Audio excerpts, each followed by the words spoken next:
This podcast is proud to be part of the Talksport Fan Network. Talksport. Powered by fans. Right. Good afternoon, good evening, good morning, wherever you are in the world. Welcome to my Wednesday, the offshoot of the Wednesday Week podcast.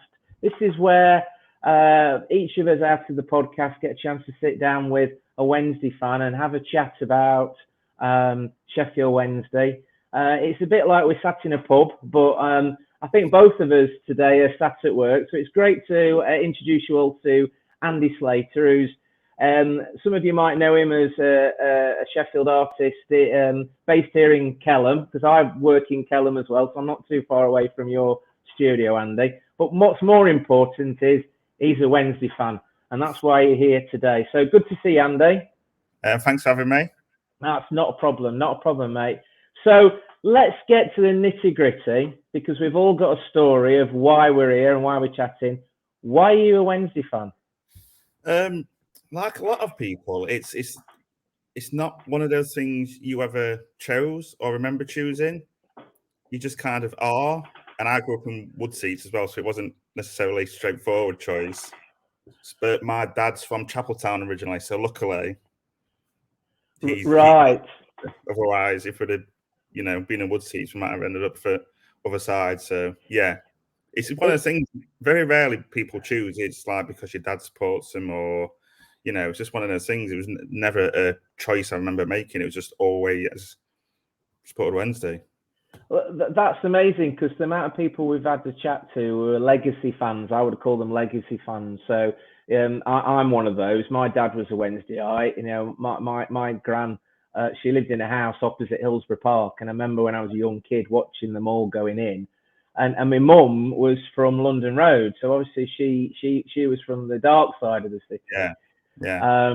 And obviously now my son, we live over towards Worksop. He's a Wednesday fan, and he has no choice. That is set in stone. But to come from Woodseats, where you would have been surrounded by United fans. Yeah, there was kind of a group of us, because me and my brother both support Wednesday, and he's a couple of years younger than me. And there was kind of a group of us that all supported Wednesday, and we were like, there was like a little kind of section of Wednesday supporters, and we ought to go to the games. And some of their dads actually support United as well. I've got a couple of friends from, when I was at school and people I grew up with, and their dads actually support United, but obviously they had the good sense to go with Wednesday. So did it cause sort of when you were going to school and you had sort of like non-uniform day or something like that? Do you all turn up in your Wednesday shirts and they turned up in United, or? Because Woodseats is it's like very United, and there's some I wouldn't have walked in necessarily a big tree on a Friday night with a Wednesday shirt on. But there was quite a lot of Wednesday supporters. I went to Meadowhead School, right? There was quite a lot of Wednesday supporters actually, and obviously I went to school. I was at secondary school 88 to 93, so that was a time to be supporting Wednesday as well. Right. So yeah, absolutely. Yeah, absolutely. Well, I'm a little bit older than yourself, but yeah, it was a time where you could walk around Sheffield with your head held high, couldn't you? Definitely. And during those times. So I went to school out in Derbyshire, and most of my mates were Derby County fans. Yeah. So when John Hart scored that goal in 1991, that gave me the massive bragging right. So cast your mind that. The first game, who did you go with, and who were Wednesday playing? So my first ever game was at Hillsborough. Sat on the south stand. I think it was 88. Was it earlier? It was 87, 88, around there. It might have been 86, but around that time. And we beat QPR 7-1. Wow, right. I went with my Uncle David. Right. And I just remember being so excited. I got this little autograph book. Literally couldn't sleep for days before. And I remember most of the game, and I remember a lot of the players. And I just remember thinking, wow, 7-1. This, I'm up for this. And I remember, because this is before like internet and having the scores readily available. I remember getting home and saying to my dad goes, "Oh, did it get on?" And I said, "They won 7-1." And he just laughed. He went, "Don't be stupid." I goes, "No, honestly, they won 7-1." And then when he starts scoring green, and it's like, bloody hell, 7-1, that's not bad. But then it's not all been 7-1s, obviously. What an amazing first match to go to, 7-1. Yeah. You wouldn't want to go and watch. And did you think, coming out as a young lad, did you think then that every game would be 7-1?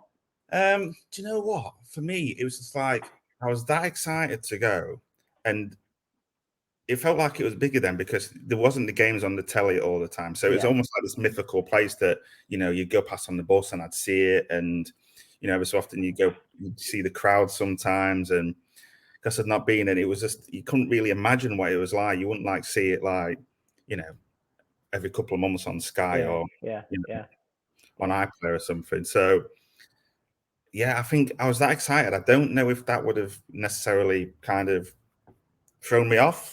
Yeah. I remember the excitement as much before as afterwards. Yeah. So excited to be there and to go. It felt like such a big thing. Yeah. I think I absolutely agree with you there. And that's a really brilliant point, is because we weren't oversaturated with football in the late 80s, early 90s, before the Premiership. It was a special occasion, wasn't it? Yeah. Even a league game was a special occasion. Yeah. It felt huge. It's like literally for a week before, I remember for whatever reason, this newsagent on the road sold Sheffield Wednesday autograph books. It was actually a Sheffield Wednesday autograph book. It had like the logo and stuff on the front, and then all the little pages inside. And I just having that and just literally. I didn't go of this thing for a week, just in the thought of taking it on Saturday to go and I can't remember even if I got any signatures. I'm sure I did over time, but on that day, I can't actually remember if I did or not. Yeah. Possibly did. I think I'll have got at least one, but yeah. And who in that at that time? Who was your favourite player? I didn't go that regularly. It was just the obvious ones like Bannister, people like that. Imre kind of time. Again, because you weren't seeing it on television. It's obviously you can see him on programs and stuff. I didn't really kind of. I would have been then. I'd have been 10, so I was 10 then. So I recognised names, but I don't even think I necessarily understood football enough to kind of, really kind of know what was going off that much. About really into. I remember the names. I think Chapman probably played as well. He would have done, yeah. Again, it weren't faces you've seen on television every day, so it was like a bit kind of new. Yeah. So when did you start going on a regular basis then? So I remember the season we went down. Was that 89? 90. 89. Yeah. So I remember going to a couple of games that season, and we went to the last game of the season against Forest, where we lost and went down. I remember it was a really, really hot day. I remember something about because they used to have the scores A, B, C, D, and on the north stand. Yeah. I remember. I don't know, for some reason it was either Derby or Southampton. We needed to win or lose, and they got the scores mixed up. So everyone thought, "Oh, we might stay up." Then all of a sudden, some poor person was sent out to say, "Actually, no, we got them scores wrong." And everyone's like, "Oh, bloody hell!"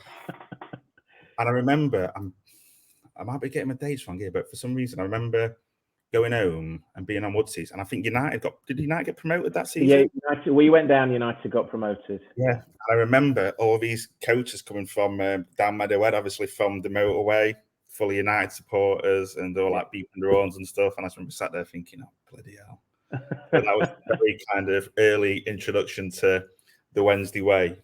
Yeah, relegation is not a nice thing, and especially when you're a young kid. Yeah, and you're surrounded by fans who support the opposing team. Yeah, but and then the next season we got a season ticket. Right. For was it league? No, what was it called then? Well, division. Was it Division 2? It would have been. It would have been Division 2. Yeah. So and then we got a season ticket.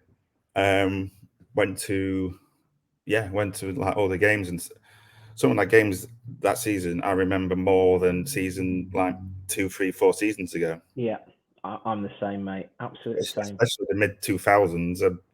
I think I fell asleep for 5 years because feel like I don't. We've got a number of I'm the elder statesman out of the podcast, and we've got quite a few who obviously saw the mid to tail end of the 90s. Yeah. But then when they discuss some of the players who we signed after 2000, I think I was comatose in some sort of coma. I might have been in a car accident because I don't remember half of them. So, I mean, that was the type of football we were playing at the time. It was horrible. It was really, really, really horrible. You can't even describe how horrible it was. Yeah. With the players and just the games. I think in general, football was, especially the league, was struggling in that time because we had the thing with the ITV Sport and the Championship as it is now just didn't feel like an attractive place to be. It was Premier League or nothing. Whereas now the Championship is, it's an exciting league, and there's lots of big teams you're going to be playing against. So it is. So going back to your first year season ticket, so that was, I mean, obviously we, I think we came third that year under Ron Atkinson, but also we ended up going to Wembley.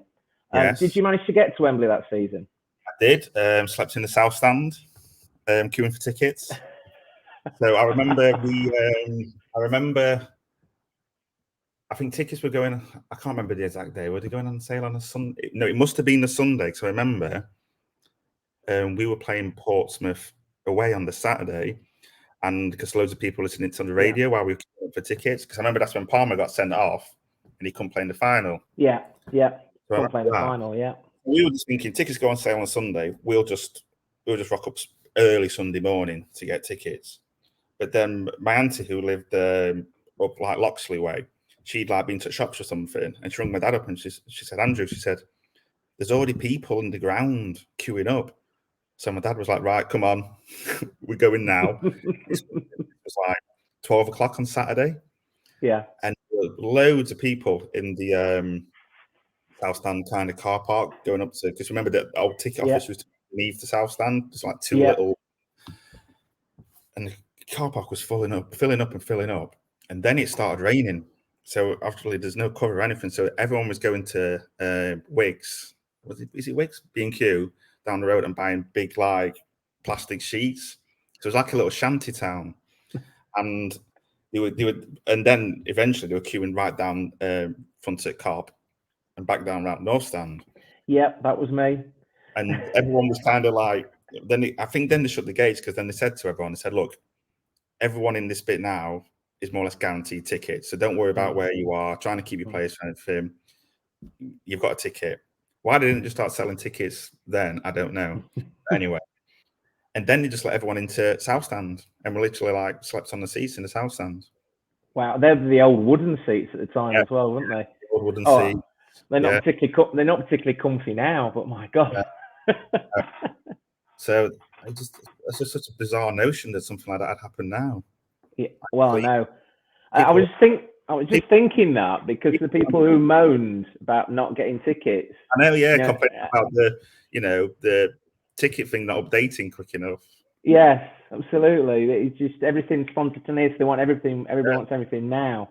So sleeping rough for tickets. Yeah, I remember that in 91 and also 93 as well, in regards to when we went to Wembley several times.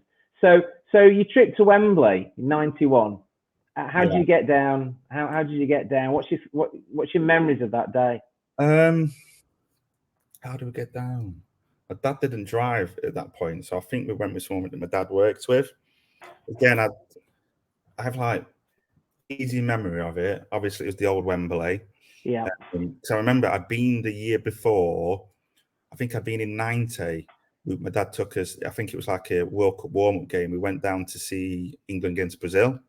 Right. Okay. Wow. Or the year before. But yeah, it's funny. I was talking to someone the other day about something similar. It's like, it's that long ago, and you have like pictures in your head and things you remember and certain snapshots, but you see that much footage of it, it's almost like that becomes your memory. Yeah. To a certain point. But yeah, I remember. I mean, everyone remembers the sound of the goal. That's the thing. Yeah. If you were there, it was that sound. and just generally like what you get used to from big events when Wednesday you're playing. Sometimes it's more about the event. Yeah. Just like being there, being around like loads of Wednesday supporters, and it's just like and the teddy bears as well. I remember the teddy bears. Thousands and thousands of teddy bears. I remember it. So it must have really impacted on you. How old were you then? So in '91, I'd have been 14. Wow. Yeah. So what an event to go to at 14. Yeah, it was unbelievable. Just the amount of people, the atmosphere, just winning as well. Yeah. Winning against Man United, who were, I mean, they still are really, but they were the number one team in England by a long kind of stretch. And even though they weren't necessarily winning, they were just a big, massive club. And the fact that, you know, we were a league below them and we beat them. And do you know what? I don't think it was a shock to the outside world, but we had such a good team then. You know, player for player, if you look at the players we had then, you probably go through and name every. Well, I reckon I could go through and name every single player then, and they were all really good players. There wasn't even one slight weak link, not one where you think, oh, all important to the team. Yeah, and, you know, just the fact like Roland Nielsen, the job that Roland Nielsen did on Lee Sharp, and Roland Nielsen was an amazing player, and to think we had him in that league. It's just unbelievable. And he'd just come back from a cruciate ligament damage as well. Yeah. So that and then to put what was the aspiring one going to be supposedly one of the best wingers in the world. Yeah. And I think he's still in Rowley's back pocket now. Yeah. He was just like, he was pure class. Yeah. Absolute pure class. Yeah. Because all this kind of started as I was first going, he didn't take it for granted at the time, but he just thought that was it. It was just like we'd always have absolute. We've had some very good players since, but I think during that time, up to like '93, '94, we had some players that were absolute class. So leading into that, then, during that golden age that we had, of the early '90s to mid '90s, who was your favourite player? I mean, it's the obvious one to say David Hirst, because the fact he was like the next big thing, and he was like touted for England, and there's the famous Bobby Robson quote about him. So yeah, the obvious one, but Roland Nielsen, it's because he made everything look so easy. Apart from, remember one game he did a dodgy back pass and missed the keeper in the post. That's against Norwich. I don't know why I remember that for some reason. But yeah. And we were just solid, just like Pearson, just like unforgiving, proper centre half who just would literally, you would have to like, even if he had to cut his leg off, it'd have hopped. Yeah. Just like proper, and it just seemed to mean so much more to them. They would like not give up. Perhaps I'm looking back through rose-tinted spectacles. It's like I remember a point where I don't know if it was. This must have been when we were in the old first division or second division.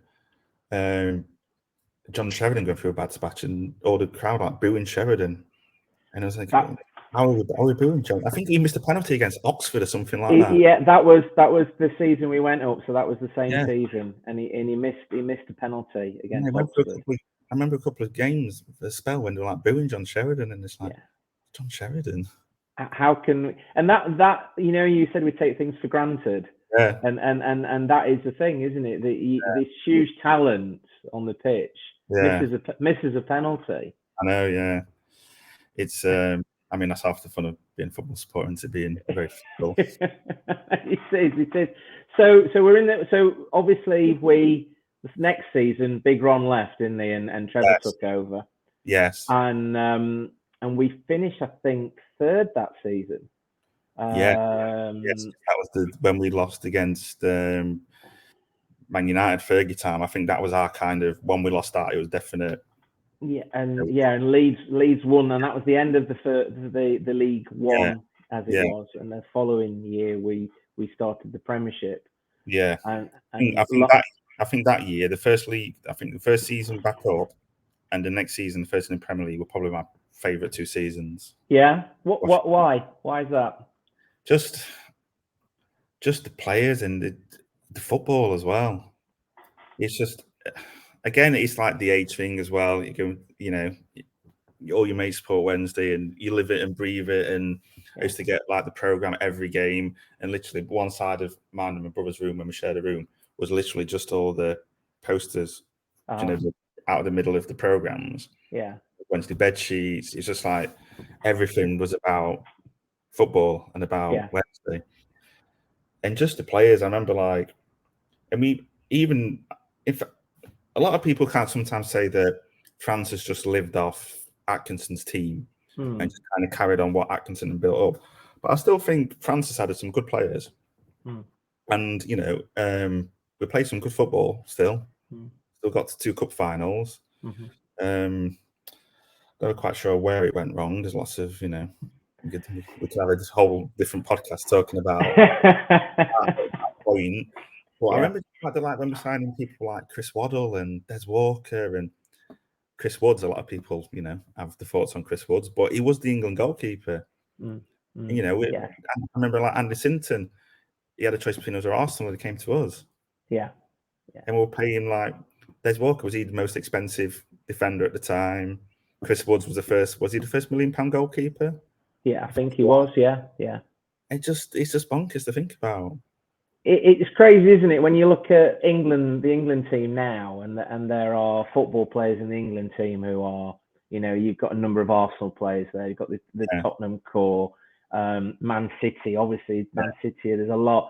Wednesday were one of those teams. You look at that England squad. Plus, you had Rowley in the Swedish squad as well, you know, and you know, Sheridan in the Ireland squad, Worthington. Yeah, and you'd go to the World Cup and you'd watch the World Cup. Because again, not everybody had Sky at that time. Sky started coming in, but you know, Sky was new to everybody. It wasn't the sort of in the households like it is now. No. So you watched international football on terrestrial TV, and we were watching Chris Waddle, who eventually ended up in a pizza advert for missing a penalty, and he was a Wednesday player. Yeah, it was. Yeah, it was unbelievable. Like, again, talk about Roland Nielsen, but Des Walker. Yeah, he was just ridiculous. He was just unbelievable. Just the pace and just the kind of reading the game, and What games stand out for you in those 2 years then, where you say it's the best time?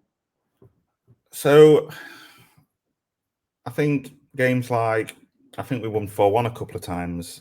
I think was that the first year up or the first year in the Premier League?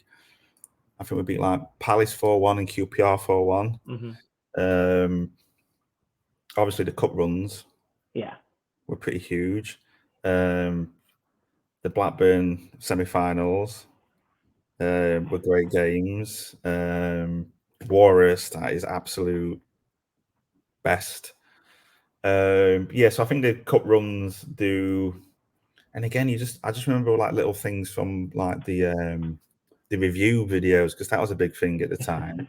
Now there'd be no point getting one because you've seen everything a million times, like literally an hour after the game. Yeah, they're just those like season review videos, and I remember like just and players like Chris Bart-Williams coming into the team and stuff as well, and like seeing players like that, it felt like nothing could go wrong. Yeah, I remember another like weird little memory I have. I used to buy like 90 Minutes, the football magazine, and I remember after that season we finished third, they brought out they had the thing with the kits, and I think in that season we'd had the black and yellow, the deck chair one with the little white pin in it. Yeah. And Chelsea had that as their. They did. Kit. Yeah. There's a little article in 90 Minutes saying Chelsea are that desperate for success, they're copying Wednesday's away kit in hope to mirror their success. Think about stuff like that now, it's just ridiculous. It is. I remember that shirt. The material was really cardboardy. It was horrible. And I think that was our last Umbro season. And then we went to Puma. I think that was probably our last Umbro shirt. And then we moved over to Puma. And then obviously we had Ryan on my Wednesday of the week. Ryan Goddo was talking about it. that, you know, we were Puma King, and they were filming down at the training ground, and there was that advert that was on national TV of Hursty kicking the ball up in the air and then leathering it into the back of the net with a white Puma King t-shirt on. Because I remember that. I think that must have come after when he had the was it the fastest shot against Arsenal? Yes, Arsenal. Yeah. I think that was. I might be skipping ahead here, but I think that was my first away game at Highbury, the one where we lost. Was it 7-1 or 7? Oh my God! Yeah. So that was like the polar opposite to my first home game. Not kidding. Going all the way to Highbury and seeing us lose 7-1. Yeah. Well, I think it was like 1-0 with like 20 minutes to go or something. Was that when we'd signed? Was it Patrick Blondeau from Monaco or Marseille, and he was like French Player of the Year, and he came to Wednesday, and he was. That was before then, you know. Was it? I think it was the first season back up. Right. Okay. A bit later. I remember we had I think we had a few injuries. I don't even know if that's the one where it might have been after where what's his face crocked Hurst. Andy Linnigan. Linnigan, yeah, it was Linnigan, yeah. I think Paul did him first, and then Linnigan made sure. Yeah. But yeah, I remember we had someone up front, and he didn't play a lot. I think we were one of youngsters. I want to say like David Johnson, not David Johnson. He had like blonde hair. Oh, I don't know. My memory's rubbish. I don't remember last week. But... I'm saying I'm surprised I'm remembering as much as I am, if I'm honest. But I remember going to Highbury. So me and my mate went down. I was at school at the time, so yeah, it must have been before '93. Can't remember. I'm sure it was the first season. It must have been the first season back up. Yeah. And to get down to Highbury on the coach and to get in, I think it cost us £12. Anyway, moving on. Let's not talk about ticket prices. We're not going to talk about ticket prices. No. We'll leave the adults to do that later on the full podcast. Yeah. So obviously you lived through the best of times. Yeah. And then we sort of tailed off, didn't we, towards the end of the 90s? Yeah. Started getting a bit grim, didn't they? Yeah. There was we still had the odd kind of smattering of, you know, the odd decent game, and, you know, likes of Di Canio and Carbone. Yeah, we did lose our way. Pleat, then Wilson. Yeah, it gradually kind of went downhill. And then I think we were stuck with kind of players that the wage bill was just like crippling us. People like Vim Young. Oh God, yeah. Yeah, good old Vim Young. And the builder. Yeah, didn't we pay for his dogs to be brought over from Belgium or something like that, which was a really weird thing. Apparently, he still got his. I mean, again, this is all just like rumours and what people talk about in pubs, but he was still getting his appearance bonus. Even in his contract, he still got his appearance bonus if he didn't play. Yeah. But when I think it was at a time where we were trying to make sure we stayed up with the big hitters, and again, Vim Young, you know, was a great player, and, you know. Well, he'd just come out of the World Cup. We signed him just after the World Cup, and he'd had a great World Cup, hadn't he? Yeah, exactly. And again, you think the formula is we're buying World Cup players, and it just didn't work. No. And we chased that dream like a lot of football teams chased in the late 90s, and I think we went the same way as teams like Bradford City. I mean, Bradford City were one of them, weren't they? Oh, if you look at the teams in the Premier League back then when we were in it, they're all struggling. You've got, you know, people like Coventry and stuff. You know, they were a regular team we'd play against in the Premier League. Yeah. And Derby were kind of up there. Proper early on, you've had like your Ipswiches and all those kind of teams, and they all just kind of, unless you got that big cash injection like Chelsea, Man City, or those kind of, you're just always going to struggle. Yeah. And until Sky really started, you know, kicking out pouring the money in. Yeah. If we fast forward now to, because I think we'll avoid, after we got relegated, the dark years. Yes. And let's fast forward to where we are now in regards to the last few years. We've obviously had some ups and downs, but, you know, let's focus on the team we've got. I take it you're still going to watch Wednesday now. Yeah. You're still getting there. So where do you sit? Cop. You sit on the Cop? Yeah, so where I sit now is where I used to stand. So I've been physically in the same spot. Right. Okay. Going, so never really Yeah. moved around. I'll go to the odd game on South Stand. I don't think I've been on the North Stand for a friendly. Yeah. On the South Stand very occasionally for like cup games, or my nephew's coming with us. We'll go on South Stand with him. So I was going to ask you then, what's your day then? So when you're going to watch Wednesday at Hillsborough, how do you start your day? How do you have you got a sort of process of what you go through? Because I know everybody's got the sort of rituals when they go to matches. Yeah, well, it's funny. We've so generally go with my dad, we meet up with a few mates in the Queen's Ground. Queen's Ground, and then we'll usually walk down and go to the Chippy on the way. Yeah. And then people are Berries pork sandwich fans, but we've always just gone to the Chippy. Yeah. So, but it's funny because we've had like 3 different ways we've walked to the ground, which we haven't changed until we felt like, well, let's change the way we walk to the ground, see if it changes things. I remember we always used to walk, so we always used to turn left at the Hillsborough corner and down through into the park the bottom way. Yeah. And we walked that way for years. And it's funny because there's a few of us that go to the pub, but when we get to Hillsborough corner, we'll have different ways we walk. So we'll literally won't walk with the people we're with because we all have a way where we're like, we've always walked this way. But I remember it was Carlos's first pre-season game. I can't remember who played. It was a Spanish team we played. And there was like a torrential downpour before the game. So me and my dad walked straight up Hillsborough to the top entrance of the park just because it was raining. And I remember that game, and we played like so well, bearing in mind what we've like gone through football-wise over the years. Yeah. Like, wow, this is unbelievable. Just like exciting football, like passing it fast, and so I mean, so then ever since then we've walked that way. So we're like, right, walking this way over time now. We changed it. I think first game of the season, because that was just me and my dad. The first game of the season, I think my brother come with us, and we got to Hillsborough corner and carried on. And he's like, "What are you doing?" It's like, "Oh, we walk this way now." I love it. Yeah, it's amazing how many people have got those rituals of what they do. Yeah. In regards to my best mate won't have a shave on match days, and that's become me now. I won't have a shave on match days. A lad I know who I used to share a house with years ago, if we were on a winning streak, he wouldn't wash his Wednesday shirt. And bear in mind, this was during the 90s. That shirt stank. Shirt stank. Yeah. There's so many rituals, certain turnstiles people go in. Yeah. We won't swap seats. There's myself, my mate, and my son. No. I remember we swapped seats once and we lost, and that was it. We don't swap seats. Yeah, I mean, I've taken people to games with me that perhaps aren't from Sheffield or whatever, and we all have our seats, and I just dump them on not an end at row, but if there's a line of us that've got tickets, I won't change the next to them. I'm like, you're sitting there. It's amazing, and I think every football fan across the world has got those sort of little nuances.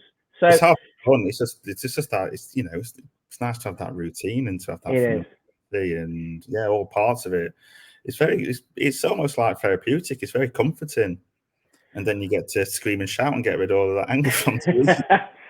I think that is it, and I think that's the big thing that a lot of us as fans missed during the lockdown. Yeah. And I think a lot of people, because it's not just going to matches, it's meeting up with your friends, it's meeting up with your relatives, taking your family, and just having that interest and that kind of common goal, and just having all getting together to get behind the team. And sometimes that's like, again, I don't want to get into the current situation. I think that's kind of lost on owners and stuff sometimes. What it actually means to the supporters, and without a doubt. You just watch them in any league. It doesn't really matter. I mean, I think when I was younger, I was more like, we need to get to Premier League. We need to get to Premier League. But now I'm just like, well, as much as I want them to do well, like in the playoff final, as much as I want them to go up, I was thinking, well, I'll still go and watch them, and I'll still, wouldn't go anywhere else, and I'll still look forward to seeing them next season. Yeah. Obviously, it's nice playing against bigger teams, but as long as it's not Fleetwood Town, that's the message. Yeah, when it's Fleetwood Town and Morecambe, I think it was the first season one of the first seasons we come down, one of the first games, again, I might be making this up, that's one like Dagenham and Redbridge, and I was thinking, why Oh, it was a few years ago. Yeah. playing Dagenham and Redbridge? It's just like, oh. Felt like that, a bit like that at Forest Green last season, just standing there, and obviously the result didn't help, but just why have we're at the, why have we come here? Why have we dropped to this level? Yeah. I remember one of the best kind of, because I generally try to get to a few away games, at least like a couple of seasons. But I remember I think it was the first season we went down to League One, Sturrock Days, and I think we went to about, which probably most I've been to in this like away games in the season. We probably went to about 13 away games. Yeah. It's like going to like places like Stockport and stuff. Yeah. And like little towns and stuff. It was great. Well, because of the massive following, everything gets taken over, doesn't it? Yeah. And what we found last season was every Wetherspoons we went in, they only had 2 members of staff, and like 40,000 Wednesday fans. It felt like that many turning up. You know, a few hundred come in the Spoons, and you can't get a pint. No matter where you go, you always find a Wednesday pub. Yes, absolutely. What away game you go to. So I've been to 2 or 3 away games on my own where I've just like fancied it, and I thought, I'm just going on my own, but it's no difference because you go in the pub, and then once you're in the ground, everyone's your mate anyway. So absolutely. So out of the current crop of players, who's your favourite who plays at the moment out of the small crowd that we've got of players? At the minute, without a doubt, for me, it's George Byers. Yeah. I just think he makes a massive difference. Yeah. A massive difference. I think he really gets. I know Bannon gets it, but I think Byers really gets it. He really grabs hold of the team, and he will kind of almost like, as good as he is on the ball and as good as he is, coming in late in the box. I think he really kind of almost like manages the team on the pitch. He really kind of grabs hold of him, even to the point. I think Bannon plays better when Byers is on, because Byers will tell him to get lost. There's no good you being sat on the edge of the box. Yeah. Up. And when he starts pushing up, he's better than Byers. And I think Bannon finds it easier doing that when Byers is in the pitch because he trusts Byers. Yeah. The kind of stuff, the picking up that Bannon does sometimes. I think the last 12 months proved that, didn't it? In regards to when the two guys were fit, certainly when Byers was fit, it just showed the class that he has. So, and I think that's why they involved him so much in the playoff games, because he was there on the bench, even though he was unfit, and also at the final as well. He was right amongst it, wasn't it? I think he's also got a personality that spurs people on. Yeah, so some players kind of really buy into it, don't they, and get really kind of sucked into it. Others not as much, but we're all different characters. Some people don't like to be like the main person and stuff, but he kind of really kind of gets it, and just when he runs up and like salutes the cop and stuff. Yeah. Well, let's hope he has a full season of being completely fit. Yes. It'd be great if he could, because he's one I'd like. Yeah. Also, as well as say Byers, I've got to say Palmer as well, because I just think how he's come on as a player is just, he gets better every season. Yeah. And he's kind of, first few years he was kind of more of a fringe player, and you kind of think if you weren't playing, you'd be thinking, well, it's not the end of the world. But whereas now, I'd say probably even like the last 3 or 4 years, if Palmer's not playing, you think, that is going to make a bit of a difference. Yeah. Oh, well, Stevie Spence, who's on this podcast, will actually adore you, because that's his favourite player, is LP2. It's his consistency. Yeah. It's just like, you just know what you're getting every single minute of every game from him. Just absolute consistent, and he never stops running, and he leads by example. Yeah. Oh, absolutely. His heart is Wednesday in it, and for him to get that equaliser against Peterborough in that, it was just amazing. Yeah. If anybody would score that goal, it'd be him. You'd want him to score it. Yeah, absolutely. Yeah, and just the fact he's started scoring more goals as well, and just seems to like get fitter every season. And just Yeah. Can't fault him. So just have a chat about yourself in regards to, obviously, it'll be Reyt is behind you. So I know you from Reyt Good Illustrations. Yeah. So I've got a few of your pictures. and I know you've done a bit of Wednesday art as well, haven't you? Yes. And you also did something with Harriet Massey. I think she influence you in regards to the picture you did at the end of the season? Well, I used Harriet did some photography for me not when I first started, but it was about 3 or 4 years ago. So she was doing my bits at Wednesday then. And she did some product photography for me and stuff. And obviously, the more she's done with Wednesday, I still keep in touch with her. And just a couple of times, she just taken like really great shots. And then I just said, "Do you mind if I use that? Can we collaborate on that?" And we all sort something out. And she's happy to see it kind of illustrated. So I probably message her after most games and stuff. And she sits where she sits and does her photography just right in front of me on the cop as well. So brilliant. She's brilliant. I mean, she's from my neck of the woods near Dinnington. So we've used some of her photographs for our cover art for the podcast. Yeah. And obviously we asked her permission, and when we acknowledge her because she is a real talent when it comes to sports photography. So she's really good. I remember, I did one of a New celebration. I mean, I saw that. Please God, can I use this picture? Like, yeah, absolutely, yeah. So there's a thing here, and we discussed this before we started recording. Was there's so many brilliant artists in Sheffield, and they all seem to be Wednesdayites. Where does that come from? No idea. I mean, I remember when I was younger, it was like, I mean, it's still joked about now, but everyone is say, well, Wednesday are the team, they're the big team. Anybody supports Wednesday, and it was seen as the Mark Bright always throws back at United supporters, bigger, better, older. Yeah. And it did feel like that, and as much as it is a wind up, especially back then, I'm not going to say it's leveled itself out because it hasn't, has it? But it felt like, well, we just are. Do you know what I mean? Just accept it. So, whether 20 years down the line it will change because of, obviously United have spent. There's young kids going to see United in the Premier League, but then also it's just that historical thing of you kind of support who your family supports to a great degree. So. Will there be a big swing around? Will there be a big change? Yeah. Not sure, but just one of those kind of things that's always seemed to have been a thing in Sheffield with Sheffield Wednesday. I know I'm being biased, but because obviously in music as well, it's what we were talking about earlier. We're going to see we're going to see Richard Hawley and Pulp this weekend. Both massive Wednesday fans, and huge talents as well. So, and then obviously there's yourself, there's Goo Designs, isn't there? And then obviously the godfather of Sheffield Wednesday art in regards to Pete McKee. So we seem to have the talent on F6 side. It's a funny one, isn't it? And like you said, before we started, we were kind of almost joking about it, that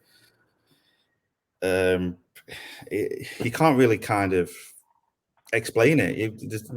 I don't think there's any kind of rhyme or I mean, we could argue that, why wouldn't you support Wednesday when you've got the choice to do? But joking aside, it's just, Maybe call all the rubbish we've been through over the years. We just have to express ourselves a little bit more through art and music. Possibly, yeah. It's, just, that kind of frustration and angst. I think it'll be Reyt, which is a poignant phrase to end it on at the podcast is, let's hope we'll be saying that for the start and the end of this season to stay up. Yeah, it's like I said before, it's just, as bad as it is, you're just like, well, it'll be right. Still going to go. I'm not going to stop doing it. Andy, it's been an absolute pleasure, mate. Thank you very much for coming on. Thanks for having me. That's, mate, not a problem. And I'll change that. I won't divert, but hopefully we'll bump into each other when we walk into the match. Yes, I won't change my route, but Brilliant. Thanks, mate. Cheers for being on. Thank you. Cheers, bye. This podcast is proud to be part of the Talksport Fan Network. Talksport. Powered by fans.